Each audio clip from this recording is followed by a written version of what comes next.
programa Sintonia e hoje trazendo um assunto que importa para o nosso futuro, porque o nosso futuro são as crianças e os adolescentes.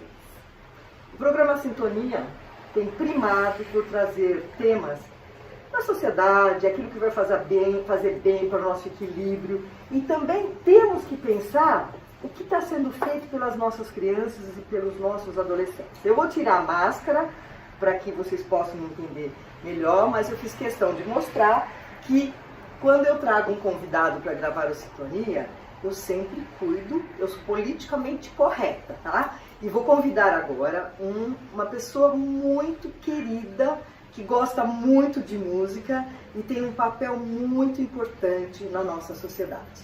Eu tenho aqui comigo hoje, que eu convido agora para sentar com a gente. Tudo bem, Eduardo? Tudo bem. É o doutor Eduardo Gouveia, se quiser tirar a máscara pode tirar. E ele é desembargador, nosso magistrado desde março de 85. Ele tem um papel dentro da sociedade brasileira. Vocês não liguem porque faz parte do cenário aqui e gostou do meu convidado, tá? Neto deixa com a gente fazer o quê, né? Quem é Eduardo Cortes de Freitas Gouveia? Magistrado desde março de 85, ele foi coordenador da Infância e da Juventude do Tribunal de Justiça de São Paulo. Um trabalho maravilhoso que nós vamos falar sobre isso. E presidente do Colégio de Coordenadores da Infância e da Juventude, também dos Tribunais de Justiça do Brasil. Tem assento na 7ª Câmara de Direito Público do Tribunal de Justiça de São Paulo. Tá tudo meio consigo aqui, eu preciso adivinhar, tá? Muito bem. Seu Eduardo, o que é que se pode fazer pelas nossas crianças e adolescentes? Você considera assim que a base das escolas precisariam ter um olhar mais profundo para essas crianças? Sem dúvida. Olhando para o nosso internauta lá. Prazer estar aqui que bom, no né? nosso programa e responder sobre a área da infância e juventude que eu cuido e me dediquei muito na vida. Nesses 36 anos de magistratura, fui juiz da infância em várias comarcas, depois mesmo no Tribunal de Justiça. Eu durante 6 anos atuei numa Câmara que tinha a competência em 2º grau do Estatuto da Criança e do Adolescente, que é a nossa legislação, carinhosamente chamamos de ECA, Estatuto da Criança e do Adolescente, que é uma legislação de primeira grandeza no contexto mundial, no que diz respeito à formação de jovens, para que tenham oportunidade de, ao atingirem a maioridade, ter a cidadania plena, independentemente do lar em que venham a nascer. Aqueles que nascem em lar de pessoas cultas, que têm possibilidade, que têm capacidade econômica, sorte deles.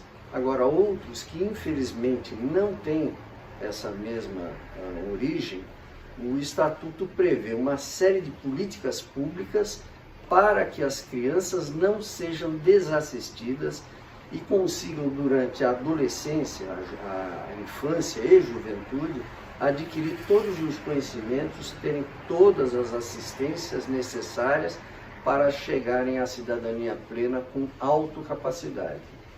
Isso assim, é uma honra receber você aqui para falar disso, porque o que eu sinto assim, o futuro do mundo, não é do Brasil, de São Paulo, o futuro do mundo está nas crianças. Se a gente não cuidar da base da criança, do adolescente, que adulto ele será? Uma pergunta, ECA, Estatuto da Criança e do Adolescente, existe há quantos anos? 31 anos. 31 anos? 10 de julho agora, ele completou 31 anos. Tá. E você fez parte desde o início disso tudo? Nós lutamos para que ele fosse promulgado a lei. Nossa, é mais do que eu esperava, gente. Que bacana. Porque na época que eu ingressei na magistratura, o que vigia era o Código de Menores, que era uma lei muito mais rígida, severa, que ela foi fruto de uma época que o Brasil ainda tinha um domínio dentro de uma situação de militarismo.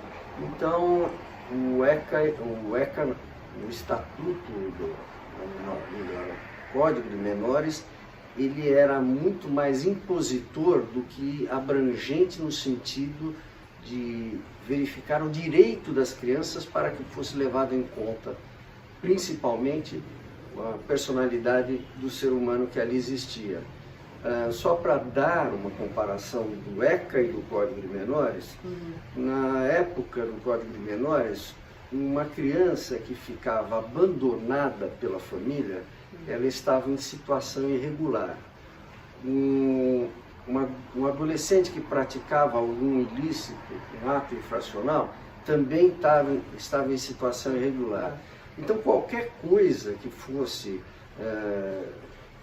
feito à a criança saía prejudicada. Hoje não. No Estatuto da Criança e do Adolescente, a criança é um ser de direitos que tem que ser preservados e relevados em conta dos direitos da família, porque muitas vezes a família prejudica a criança. E é aí que as pessoas acabam interpretando que o ECA é uma legislação muito protetiva e que acaba fazendo com que a criança se torne, às vezes, detentora de direitos acima da família, mas não é isso. Sempre é sopesado para se verificar o que será garantido àquela criança no futuro. Quer dizer que a origem da ECA foi porque vocês não estavam contentes com o código que havia de adolescentes, então foi necessário criar esse novo... Exato, Na verdade, tudo começou porque o Brasil faz parte da ONU e da OEA. E as organizações das Nações Unidas e dos Estados americanos, ela vinha estudando meios e formas de impor aos Estados-membros legislações que fossem mais protetivas aos direitos de crianças e de adolescentes. Então se criou a teoria da proteção integral. O Brasil acabou participando de uma série de tratados internacionais, os subscreveu e quando veio a nossa Constituição de 88, nas disposições transitórias, havia preceito de que o Brasil era obrigado a cumprir os tratados internacionais que seriam referendados em nosso ordenamento jurídico como leis e até mesmo como leis complementares à Constituição. Então foi nesse sentido que o Brasil, participando, por exemplo, das regras de Beijing, em Pequim, que foi feito em 1985, o Brasil subscreveu tudo que foi ali tratado e lá surgiu a teoria da proteção integral.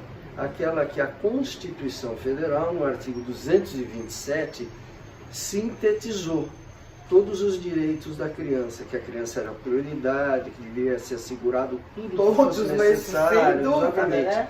E daquele artigo 227, foi que nasceu o ECA, alguns anos depois, 3 anos depois. Eduardo, me fala, o ECA, a criança, atinge criança e adolescente. Como é que a criança e o adolescente acessam o ECA?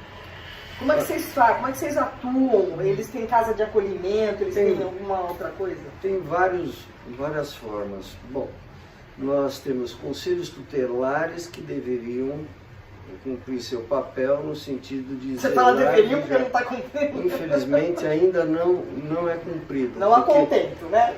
Porque estão se esforçando. Os conselhos tutelares, eles existem no país, mas eles não têm uma formação técnica. Porque, na verdade, os conselheiros são eleitos pelo povo. Os eleitores votam e elegem os conselheiros. Mas o que nós vimos ao longo dessas décadas é que se tornou ser conselheiro tutelar um trampolim para depois entrar na política como vereador, depois como deputado e assim por diante. E na verdade o que nós gostaríamos? Que eles, conselheiros, fossem pessoas talhadas e preparadas para essa função que é nobilíssima, é uma função muito séria, porque ele vai ser um olheiro da cidadania para com todas as crianças que existem nas imediações, nos bairros e assim por diante, nos distritos onde eles atuam. E todas as irregularidades existentes, ele vai apurar, vai verificar e levar ao Ministério Público e ao juiz da infância e juventude, caso necessário. Ele pode atuar de uma maneira orientando as famílias no que vem fazendo errado, para evitar tomar medidas mais sérias. Mas quando necessário, ele vai levar ao promotor de justiça e ao juiz da infância, para que as medidas sejam tomadas, e essas medidas podem chegar até a destituição do poder familiar. Do pátrio poder? É. É mesmo? Então, o que você está falando, às vezes a pessoa não está tão bem preparada para o cargo. Isso não acontece então só nessa área, porque a gente vê em várias situações no Brasil que precisaríamos de gente bem mais capacitada, né? Exatamente. Deveria ter um curso de formação. Não existe. Não existe, infelizmente. Então tá aí uma ideia, hein, para começar a pensar nisso, já que você é tão ligada a esse espaço social, porque o trabalho do desembargador é genérico, mas quando ele tem um olhar direto para a criança e o adolescente, isso enobrece bastante. Não é mesmo? É. Muito bom. Qual é a decisão que o Tribunal de Justiça de São Paulo deu sobre a necessidade de aumentar o número de vagas em creches e na pré-escola na cidade de São Paulo? Exato. Então, aí uma matéria que é o início de tudo, porque o ECA, ele tem a previsão de uma série de instrumentos para atender a cidadania no sentido de preservar crianças e adolescentes, direitos fundamentais. A nossa Constituição, ela prevê o auxílio maternidade já tão logo a criança nasce. Isso. Então, hoje nós temos 180 dias de afastamento da mãe do trabalho. Para quê? Não é para mãe isso, é para criança. Porque a criança precisa ser assistida. O ser humano é o ser mais dependente de todos os animais mamíferos, né? existentes no planeta. É verdade. Porque se nós deixarmos uma criança aqui por algumas horas, um dia, no máximo 2 dias, ela morrerá. Não tem autossobrevivência, não tem autocapacidade. E ela precisa da mãe, né? Precisa da mãe. Então, esses 180 dias... Já foi um ganho, porque não era tudo Não, isso, era né? 120, depois passou para 180. Há países que dão um afastamento por 2 anos. Sério? Porque é a primeira infância. Porque Nossa, é mas justamente seria a primeira maravilhoso. infância. E o Estado bancando. E o Estado banca. São os países do norte da Europa. São países extremamente Um desenvolvidos. dia a gente chega lá, né, gente? A renda per capita é altíssima e por conta disso eles podem fazer isso. Então a criança, para esses povos, para esses países, é a coisa mais importante que existe. Inclusive pode amamentar até os 2 anos, que é o indicado, exatamente, né? Precisa ter assistência, porque depois de 2 anos a criança aí já toma uma outra dimensão, uma outra forma. Então o que nós temos aqui? O afastamento da mãe por 180 dias, que é para ficar com a criança durante esse período. Depois desses 180 dias ela vai voltar ao trabalho. Aí o que vai acontecer? A criança é deixada na creche. Tem que ser numa creche. Exatamente. Por isso é muito importante a existência das vagas em creche. E aqui em São Paulo nós tínhamos um déficit que era histórico. Sim. E em 2012 teve uma decisão da Câmara Especial do Tribunal de Justiça, que tem a competência em 2º grau para apreciar toda a matéria do ECA, do Estatuto da Criança e do Adolescente. Acabou-se decidindo da criação de 150 mil vagas de creche e pré-escola durante um período. Os autores dessa ação foram algumas organizações não governamentais, bem como o Ministério Público Paulista e a Defensoria Pública Paulista. E depois de dar essa decisão, que determinou um prazo para cumprimento, o prefeito tinha um prazo para cumprimento dessa decisão, o decano do Tribunal de Justiça, que era o relator do processo, ele delegou ao coordenador da Infância e Juventude o poder de fiscalizar o cumprimento da decisão. E na época o coordenador da Infância e Juventude era eu. Nossa, que bom! Ai, eu tava quase achando assim, será que não deu certo? Se foi você, então garantiu, né, Eduardo? De um certo modo, sim, nós conseguimos, mas foi a duras penas pelo seguinte, porque eu, quando me vi na situação de cumprir a decisão, eu disse, meu Deus, o que eu vou fazer aqui? Que desafio, né? Foi um desafio. Aí acabei tendo uma ideia, porque dentro da nossa vivência, ao longo de tantos anos na magistratura, a gente sabe que para cumprir uma decisão, a gente precisa das partes colaborarem. Quem? O autor e o réu, o requerente e o requerido. Então eu acabei criando um comitê na Coordenadoria da Infância e Juventude, que era composto pelo Ministério Público, Defensoria, as ONGs, que eram os autores da ação, e, de outro lado, a Prefeitura, que tinha que criar aquelas vagas. E tinha que obrigá-la a criar. Exato. E nós acabamos fazendo um cronograma de cumprimento. Trimestralmente, nós fazíamos reuniões em que o secretário da Educação, secretário municipal da Educação, vinha para a reunião na coordenadoria e se reportava a todos para mostrar o que ele vinha cumprindo. Se já estava em andamento. Exatamente. Bom, o cumprimento daquela decisão era para ser feito até 31 de dezembro de 2016, pelo prefeito à época.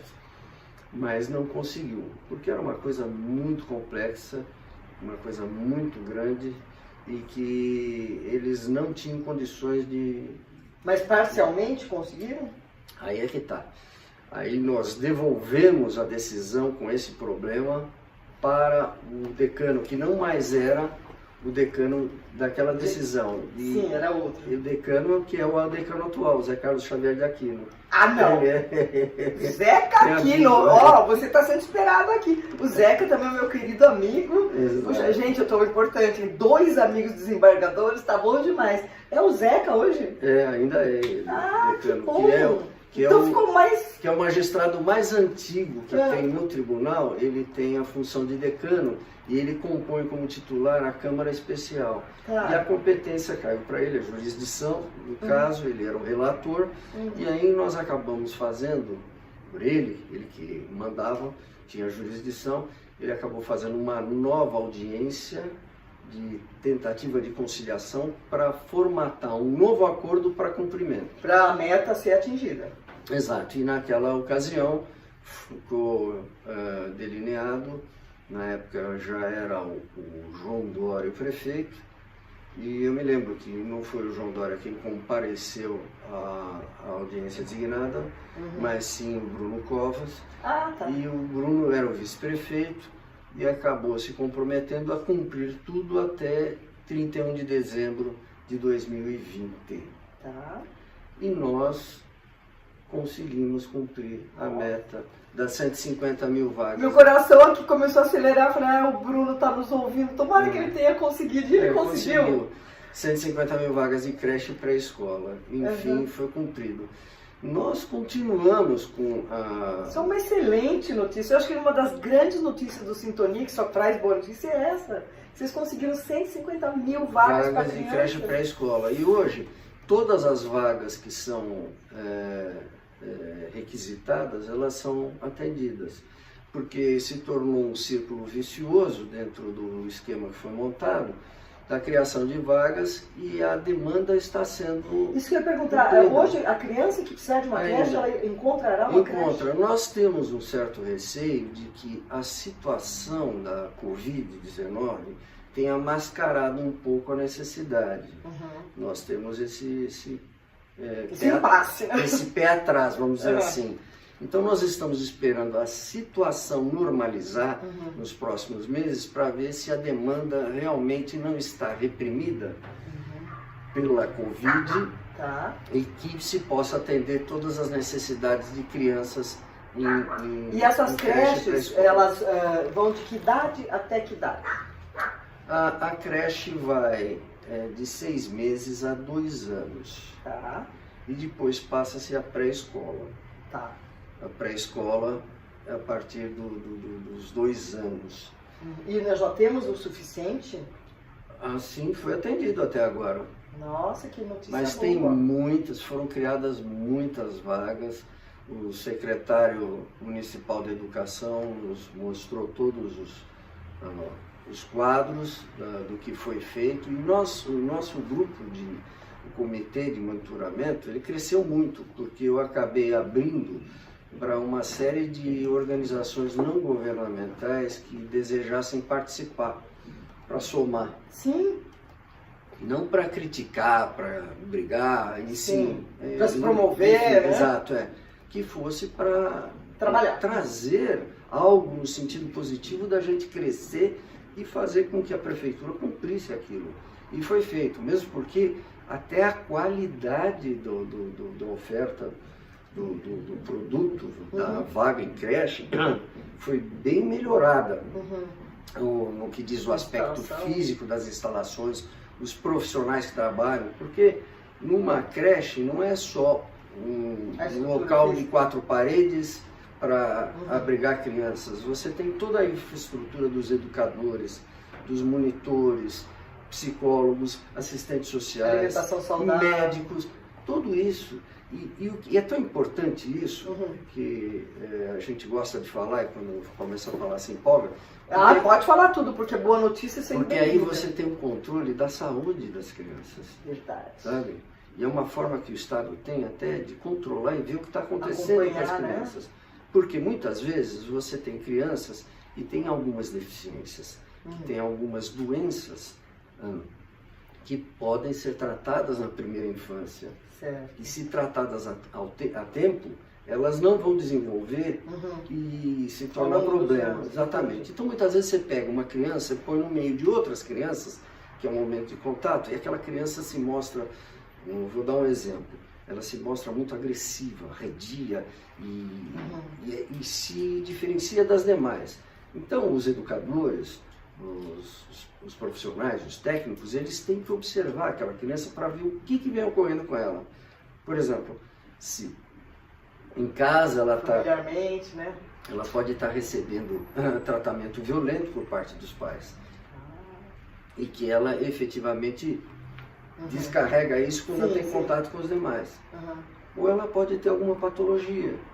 Ou não enxergar direito, ou não escutar direito. Ou muitas vezes problema de audição, que faz com que as pessoas se tornem ou desligadas ou agressivas por conta disso. Uma série de coisas. Então, uma forma que o Estado tem de controlar a saúde da criança e ver se ela necessita, isso é muito bom, necessita de algum amparo a mais para não postergar a solução daquilo.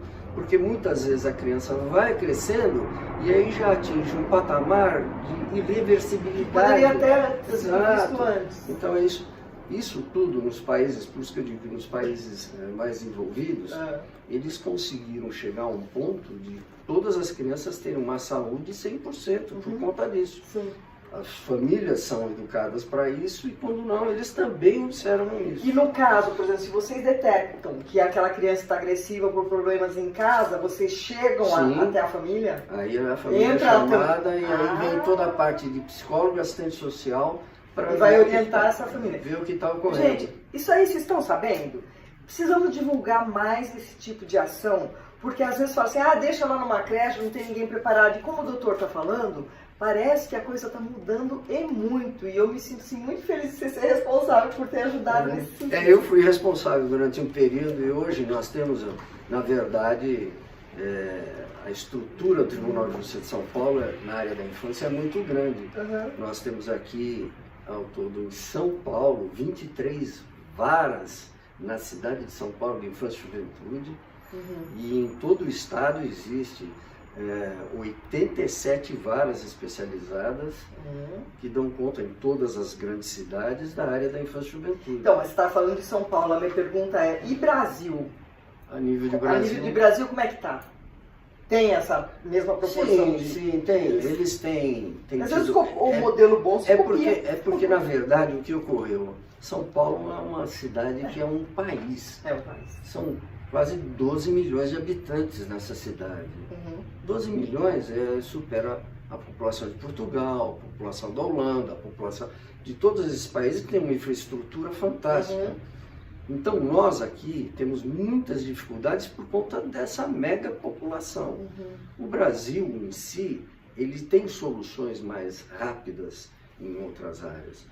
Nós aqui, por exemplo, a nossa antiga FEBEM, hoje Fundação Casa, ela não conseguia dar conta do problema dos adolescentes infratores. E hoje nós temos a estrutura da Fundação Casa, que atende a demanda e as necessidades de infratores. E também, no sentido, aí são adolescentes, também foi evoluindo, assim, vocês têm pessoas mais bem preparadas? Sim, foram bem mais preparados. Hoje em dia está muito mais técnico, um pessoal que conhece, é conhecedor da matéria, é instruído quando ingressa na Fundação Casa para dar conta da resposta que os adolescentes porque se você precisam. cuidou da infância, provavelmente essa criança que teve esse acolhimento, ele já não vai ser um adolescente pode até ser, mas a base é tudo, né? Exato. A base é tudo. Eu queria perguntar, que a gente sempre tem meia hora, né? E se precisar você volta, tá? Mas é um assunto assim que assim, me toca. A adoção de crianças, isso é uma polêmica, né? Tem muita demanda de pessoas para adotarem ou está sobrando criança? Não, são os dois. Na verdade são os dois. Tem muito casal querendo adotar e tem muita criança sobrando. Você vai dizer, mas como? Então, tá incoerente, incongruente. Tem muito casal que quer adotar recém-nascido. Tá, não quer mais com Então aí nós vamos entrar numa situação que é o que nós sempre nos preocupamos. Quanto mais se demora para dar uma adoção, uma criança em adoção, e ela vai crescendo, menos possibilidade ela tem de ser adotada. Verdade. Porque nós, seres humanos, temos uma tendência natural a queremos adotar a criança quando ela nasce, quando é novinha. Muitos têm aquele sonho de ter o filho e não conseguem, então eles vão substituir o filho natural por uma adoção e querem ter o filho desde novinho. Sim, para vivenciar aqueles momentos. Então, para criança nova, tem fila e demora. E nem tantos bebês. Nem tantos bebês, mesmo porque a grande orientação do ECA, do Estatuto, em todo o Brasil, em todos os tribunais de justiça, é para se evitar ao máximo que a mãe entregue um filho. Que ela permaneça com o bebê. Por que ela vai entregar o filho? Muitas vezes é por problema financeiro. Não é o principal motivo? Exato. Então hoje existem políticas públicas para dar assistência a essa mãe, para evitar que entregue o filho. Porque entregar um filho é um ato mais insano. Só de você falar dói aqui. Assim, exato, porque o arrependimento vem nós sabemos disso. Eu fui juiz da infância, juiz menores ainda naquela época, quando não tinha tanto sigilo nas adoções e nas entregas, e eu sofri muito numa comarca porque as mães naturais, elas acabavam sabendo para onde iam parar os seus filhos, e depois quando começavam a crescer e elas mudavam de situação de vida, elas recompunham a vida, elas iam atrás da criança e era um inferno para a criança, para os pais adotivos, para ela, para tudo. Então é um caos. Então, hoje o que se faz, a política é sempre se deixar com a mãe natural, com os pais naturais. O primeiro ponto seria manter a mãe. Depois, o que se passa para a família estendida? O que é a família estendida? São os familiares, os parentes próximos. Se os pais não podem, os pais naturais não podem ficar com a criança, a gente procura a família estendida, a família próxima para ficar. Avós, tios, alguma coisa assim. Exatamente. E a última das alternativas é justamente da adoção. Só que quando se dá uma criança em adoção, é uma renúncia sem volta. Não é para saber para onde vai a criança. E por isso que tem que ter o sigilo. É para garantia de todo mundo. Hoje, o que nós temos aqui no Estatuto, e isso é uma coisa que pouca gente sabe, é que enquanto criança, enquanto adolescente, esse ser humano não vai saber quem são os pais naturais. Mas quando ele atingir a maioridade, os 18 anos, ele tem o direito de saber a origem dele e é dado a ele todos os direitos de acesso aos pais naturais. Isso faz parte isso é importantíssimo, porque é a identidade dele, né? Por isso que não se deve jamais ocultar da criança que ela é adotada.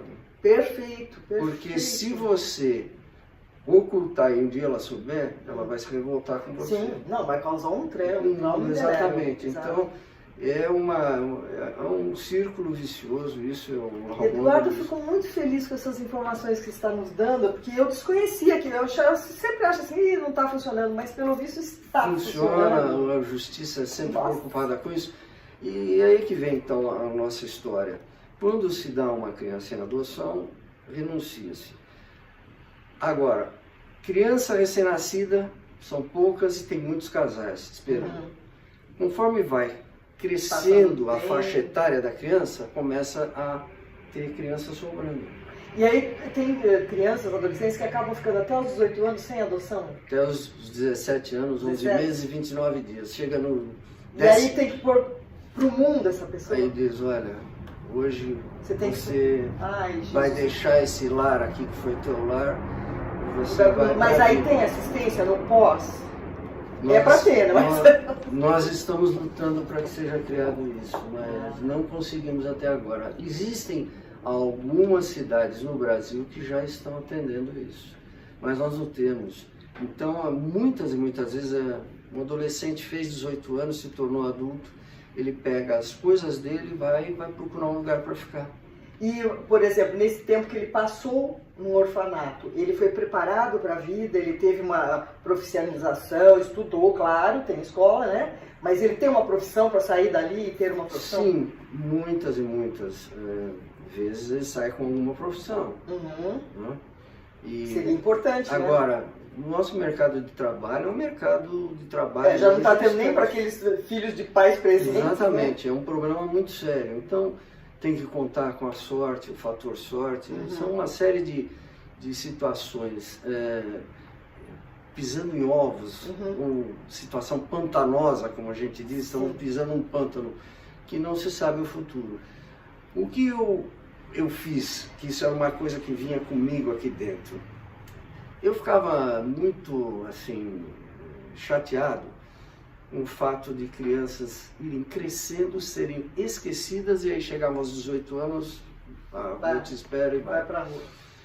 Então eu acabei pensando, as crianças chegam a uma determinada idade, elas entendem as dificuldades dela. E nós não podemos ocultar essa situação. A situação de fato tem que ser uma situação honesta sempre. Então chegamos ao ponto de eu e um grupo de juízes da infância do Brasil, de desembargadores que são coordenadores da infância e juventude do Brasil, nós acabamos instituindo a adoção aberta. O que é adoção aberta? O que é adoção aberta? Foi um dia uma coisa assim fantástica que depois que foi aprovado, os jornalistas me procuraram um dia e foram lá e eu disse, vocês podem mostrar essas crianças, o rosto das crianças.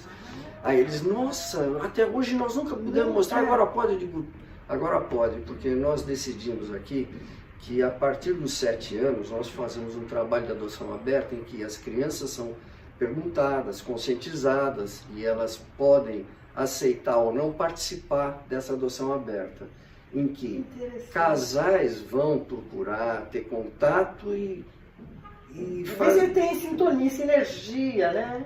E fazer o que é a coisa mais bonita que existe na humanidade, que é a afetividade. Ai, olha, gente, já arrepiei agora. Por quê? Porque quando você vê uma pessoa e sente o amor é que te empolga para a vida. Então é mais ou menos isso. Agora, como é que você pode ter amor por um pedaço de papel em que você o nome da pessoa. Exatamente. Nossa, então, eu sempre me emocionei agora. Eu sempre fui muito desse lado de dizer, as crianças têm que ter contato com os casais e vice-versa. Porque se tiver a empatia, o amor à primeira vista, vai dar certo? Dá certo e pode adotar. E com essa atitude da adoção aberta, houve como se aumentou o número de adoções de crianças acima de... Nós estamos com esse... aqui no estado de São Paulo, o Tribunal de Justiça foi criado o Adote um Boa Noite. Ah, exato, era o que eu ia perguntar agora. O que é o programa Adote um Boa Noite? Na gestão do desembargador Manuel Calças, quando ele foi corregedor-geral da Justiça, ele abraçou essa causa. Eu tinha comigo isso há vários anos e ele gostou da ideia e tinha um juiz que compunha a equipe dele, o Gabriel Sormani, que o irmão do Gabriel era de agência de publicidade. Então, o Gabriel trocando ideia com o irmão lá, eles chegaram à conclusão que eles tinham que fazer uma coisa de impacto. E o nome Adote um Boa Noite. Não, é simpático, Adote um Boa Noite. Porque na nossa pesquisa, nós vimos que o que mais as crianças sentiam falta é de alguém, quando ela fosse dormir, para chegar lá, dar um beijinho, dar uma boa noite. Boa noite. E aquilo para eles era uma coisa muito importante que faltava muito. Conclusão, então o nome ficou Adote um Boa Noite. E ele acabou ganhando o prêmio nacional, o Adote um Boa Noite. É mesmo? Nossa, parabéns para ele, né? É, exatamente, acabou ganhando. E nós temos o site, no site do Tribunal de Justiça. Quando a gente abre o site do TJSP, tem lá o Adote um Boa Noite. É só clicar. É www.adoteumboanoite. Não, é dentro do site. Pode ser também. Pode ser também. Exatamente. Você vai lá e entra e tem todo o esquema, o que é possível. Você vai conhecer uma série de crianças que vão de 7 a 17 anos, seres humanos fantásticos, que têm inteligência, capacidade, têm afetividade, que têm tudo. E estão lá aceitando serem adotados por alguém ou algum casal. Uma grande alma, né? Exatamente isso. Para nós é muito importante fazer esse trabalho. Eu acho que conseguir aprovar essa situação de adoção, para mim, valeu a minha carreira. Eu tô assim impressionado, eu tô emocionada, gente. Vocês me perdoem, meu apelido era Manteiga Derretida, tá? O cachorro foi atrás de você agora. Aqui é assim, a gente traz o desembargador e um cachorro tá junto. Hoje eu tô assim, muito grata pela sua presença, porque... Pode vir mais pra cá. Não, é que eu não quero... eu trouxe um assunto que diz respeito a todos nós. Não dá para ficar insensível ao que está acontecendo de você ver uma criancinha de 4, 5 anos na rua, descalça nesse frio. Então, existe um acolhimento. E essa história do Adote um Boa Noite eu achei muito, muito interessante. Eu queria te parabenizar pelas notícias que você trouxe ao Sintonia. Nos 220 e poucos programas do Sintonia, sempre eu primei por trazer entrevistados que tivessem algo importante para dizer, conteúdo emocional, espiritual, para empreendedorismo. Mas hoje eu posso dizer que foi o programa que mais me tocou. Porque fala da criança. E a criança é o futuro do nosso país. E você está de parabéns. Mas assim, muito mesmo. Obrigado, Beth. Quero que você volte aqui para falar mais. Espero que as pessoas que assistem, eu sei tanta gente poderia estar adotando uma criança. Se eu tivesse condições, é que eu não tenho condições hoje, porque eu já estou com idade. Essa criança, se acontece alguma coisa comigo, ela não vai ter mais um lar que eu gostaria de oferecer. Mas tem tanta gente que poderia estar fazendo isso, não é mesmo? E só para esclarecer outra coisa, Beth, por exemplo, se a pessoa não tem condições de adotar, ela pode apadrinhar uma criança. Aí é outra versão que nós demos dentro desse mesmo contexto.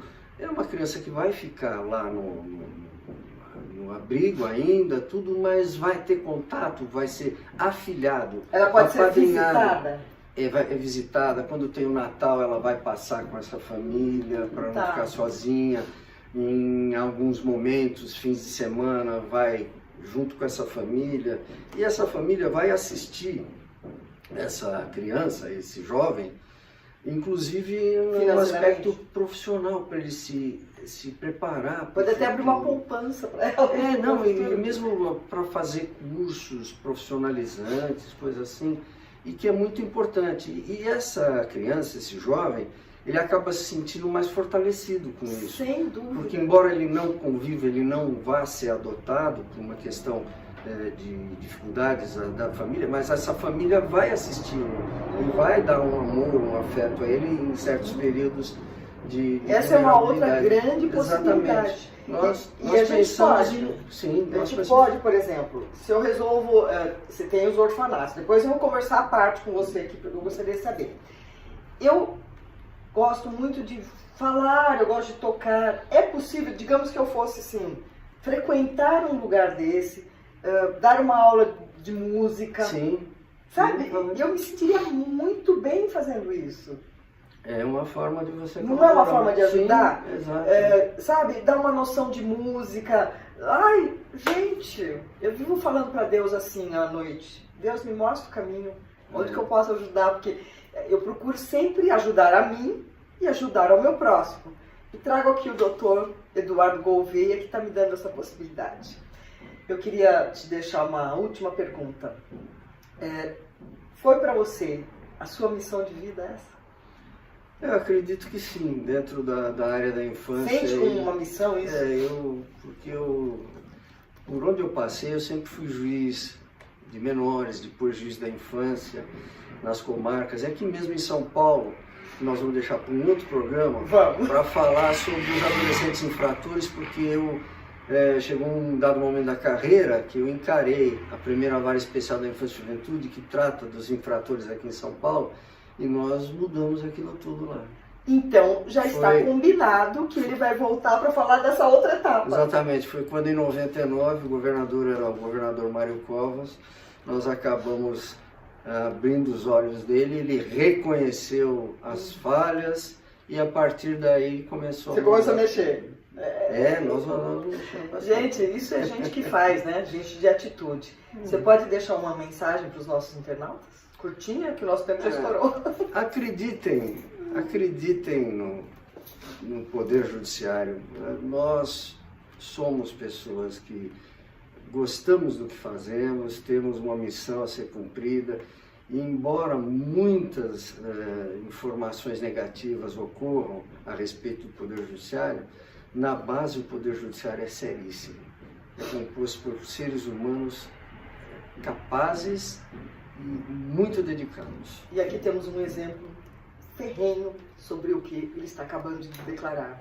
Muito orgulho de ter aqui, muitíssimo obrigado. Obrigado, e já anota na agenda que você vai voltar, porque se nós falamos hoje da criança, nós vamos falar também do adolescente. Tá bom. Pessoal, Foi um prazer. que este programa aqui marque, toque o coração. Se você não pode adotar uma criança como eu não posso, pergunte-se o que é que eu posso fazer por uma criança, mesmo não tendo ela no dia a dia na minha casa. E quem sabe isso se torna o seu Ikigai, que é o nosso propósito, é o que para que estamos aqui.